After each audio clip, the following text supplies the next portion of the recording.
यह संस्मरण आरिका गौरवमती जी माताजी द्वारा लिखा गया है। सुपार्श्वमती माताजी के संस्मरण से सजी स्मारिका वात्सल्य वृष्टि स्मृति ग्रंथ का प्रकाशन सन 2013 में किया गया था। आप सुन रहे हैं इस स्मारिका का ऑडियो रूपांतरण। नवीन जैन के निर्देशन में इस ऑडियो का निर्माण किया है यादगार लम्हे डॉक्यूमेंट्री मेकर ने। मध्य प्रदेश की संस्कार धानी नाम अनुकूल संस्कारों से सृजित नगर जबलपुर संगमरमरी सौंदर्य की वादियों में अटखेलियां करती नर्मदा नदी के तट पर बसा यह नगर जैन समाज का गढ़ कहा जाता है, जहां पर सभी मौसम भरपूर यौवन के साथ अपनी छटा बिखेरते हैं। ऐसे ही बासंती मौसम में फागुन महीने की अगवानी करती फागुनी बयार बरबस ही सबके हृदय में प्राकृतिक आनंद की अनुभूति प्रवाहित कर रही थी। चारों ओर बड़ा ही सुरम्य वातावरण व्याप्त था। सामाजिक, सांस्कृतिक, धार्मिक गतिविधियां समय समय पर उपस्थिति दर्ज करा जाती। प्रातःकालीन बेला में तो मंदिरों में भगवान की पूजा अर्चना भक्ति का सैलाब उमड़ पड़ता था।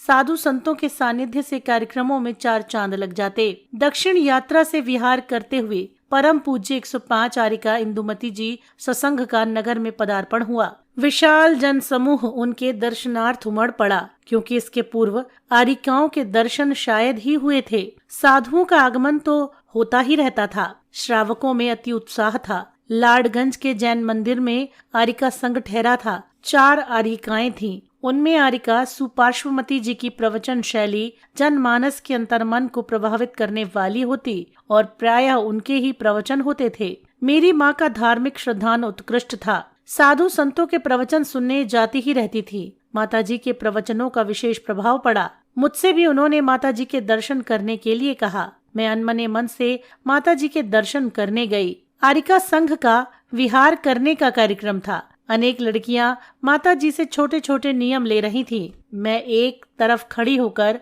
पूज्य सुपार्श्वमती माताजी को निहार रही थी। अचानक माताजी की दृष्टि मुझ पर पड़ी। उन्होंने मुझे अपने पास बुलाया और अपना स्नेहल हाथ मुझ पर फेरा। मैंने भी जब तक ब्याह नहीं होता तब तक का ब्रह्मचर्य का व्रत लिया। आरिका संघ का विहार हो गया। मैं भी माँ के साथ घर वापस आ गई। संस्कारित जीवन में पुरुषार्थ और भाग्य का समावेश व्यक्ति को ऊंचाइयों के शिखर पर आरूढ़ कर देता है। मेरे साथ भी शायद यही होना था। पूज्य माताजी के दर्शन का निमित्त पाकर मेरा भाग्य भी करवट बदलने को आतुर था। बचपन में विभिन्न क्रियाकलापों में सक्रिय योगदान के चलते ओशो रजनीश द्वारा भाषण प्रतियोगिता में प्रथम स्थान देकर कहे गए ये वचन कि यह बालिका जीवन में आत्म विकास के उच्च सोपानों का स्पर्श करेगी और देश व समाज में प्रतिष्ठा को प्राप्त करेगी, मन में विचारों के उतार चढ़ाव को क्रम देने लगे। मेरा मन माताजी का सानिध्य पाने को लालायित हो उठा। प्रातः मैंने अपनी माँ से माताजी के पास चलने की इच्छा प्रकट की। माताजी का संघ जबलपुर से मात्र 16 किलोमीटर दूर पनागर ग्राम में था। मेरा भाग्य प्रबल था। बहुत नानुकुर करने के बाद मुझे आरिका संघ में जाने की अनुमति मिल गई। ये वो समय था जब विधवा या त्यक्त महिला ही किसी मुनि आरिका संघ में जाती थी, ब्रह्मचारिणी बनती थी। कुंवारी कन्या के लिए तो इस तरह का विचार स्वप्न में भी नहीं आता था। मेरे मन में भी ऊहापोह की स्थिति थी, पर अंतर मन से उठे विश्वास ने मेरे निश्चय को अडिग बनाया। बुंदेलखंड के इतिहास में यह प्रथम अवसर था जब किसी 17 वर्ष की बालिका ने पूरे समृद्ध परिवार को छोड़कर अध्यापन काल के चलते चलते किसी आरिका संघ में ब्रह्मचारिणी के रूप में पदार्पण किया। इस उम्र में तो कन्याएं अपने शारीरिक श्रृंगार करने, भौतिक जीवन के सुनहरे सपनों को सजाने में ही खोई रहती हैं, परंतु मैंने संयम रूपी श्रृंगार से अपने आप को श्रृंगारित किया। माता पिता के कर्ज को चुकाने का बीड़ा उठाया। आत्म कल्याण के मार्ग पर कदम बढ़ाया। मैंने अपने पुरुषार्थ, कार्य कुशलता, वाक पटुता और सेवा भावना से संघ में अपनी विशिष्ट छवि अंकित कर ली। पूरी निष्ठा के साथ गुरु के प्रति संपूर्ण समर्पण भावों से अपने आप को आत्मसात कर दिया। गुरु की सांसों के क्रमानुसार अपने जीवन को ढाल दिया। गुरु के अंतरंग में उठते भावों को पढ़ने की चेष्टा करती और उसमें सफल भी होती। कभी कभी माता जी कहती, बाई तू मेरे मन की बात कैसे भांप लेती है। मैं अपने आप को गौरवान्वित महसूस करती। चौका, बर्तन, कपड़े धोना आदि कार्यों के साथ संघ के सभी क्रियाकलापों में पूरी तन्मयता से सहभागिता निभाती। इतना सब कुछ करने के साथ ही मैंने अपनी शिक्षा की पूर्णता का प्रयास जारी रखा। पहले BA, फिर MA, फिर PhD की। इसके लिए जबलपुर आना जाना पड़ता था। मेरे भाई सुभाष प्रभात ने पूरा सहयोग दिया। साइकिल पर बैठाकर 8 मील दूर विश्वविद्यालय ले जाते।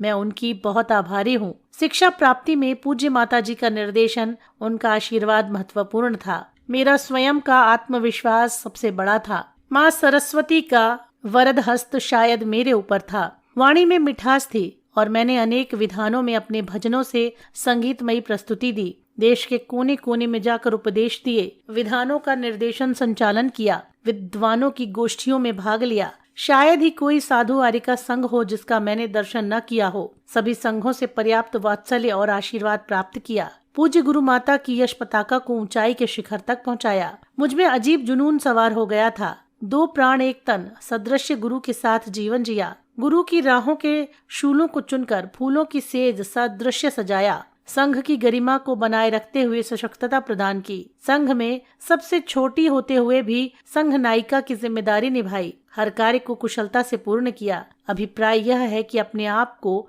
विस्मृत कर गुरु एवं संघ के लिए जिया। देश के पूरब से पश्चिम तक के अंचल में पूज्य माताजी का सत्संग विहार कराया। उनकी प्रेरणा अनुसार स्थान स्थान पर जिनालयों का निर्माण, पंच कल्याणक प्रतिष्ठाएं, बड़े बड़े विधानों में आत्मविभोर कर देने वाली प्रस्तुतियां दी। पूर्वांचल जैसे दुर्गम प्रदेशों में पूज्य माताजी का सत्संग विहार कराना एक दुर्लभ और साहसिक कार्य था, जिसे मैंने अपनी दूरदर्शिता, साहस और वाक्पटुता से निर्विघ्न संपन्न कराया।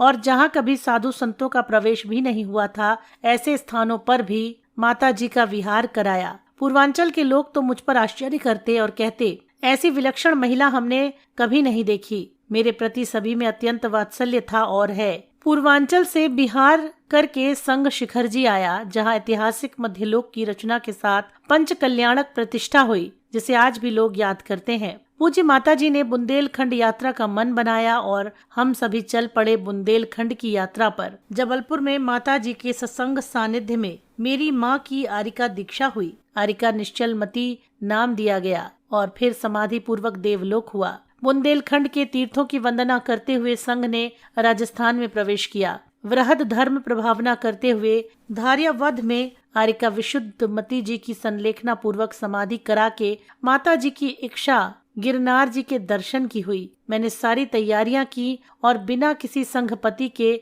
गिरनार जी की ओर विहार किया। बड़ौदा पहुंचते पहुंचते गोधरा कांड हो जाने से विकट स्थिति निर्मित हो गई। मैंने साहस जुटाकर स्थानीय सामाजिक संगठनों, बजरंग दल के कार्यकर्ताओं एवं पुलिस के सहयोग से हिंसा और अग्निकांड से ग्रसित उस क्षेत्र से माताजी को सुरक्षित बड़ौदा तक पहुंचाया। माताजी के कहने पर उनके परिवार के सदस्यों एवं समाज के अन्य लोगों को इस विषम परिस्थिति से अवगत कराया, पर किसी ने आने की हिम्मत नहीं दिखाई। तब मैंने माताजी के आदेश से अपने भाई प्रभात को खबर दी, जिसने उस भीषण कठिन परिस्थिति में कर्फ्यू से ग्रस्त क्षेत्रों से होते हुए बड़ौदा पहुंचकर संघ को सहयोग दिया। धीरे धीरे हम सभी गिरनार जी पहुंचे और वंदना करके परिस्थितियां सामान्य होते ही विहार कर दिया। उदयपुर, पारसोला, धरियावाद, निम्बाहेड़ा, भीलवाड़ा होते हुए जयपुर पहुंचे। जयपुर में पूज्य सुपार्श्वमती माताजी का 50वां स्वर्ण दीक्षा वर्ष बड़ी धूमधाम से मनाया गया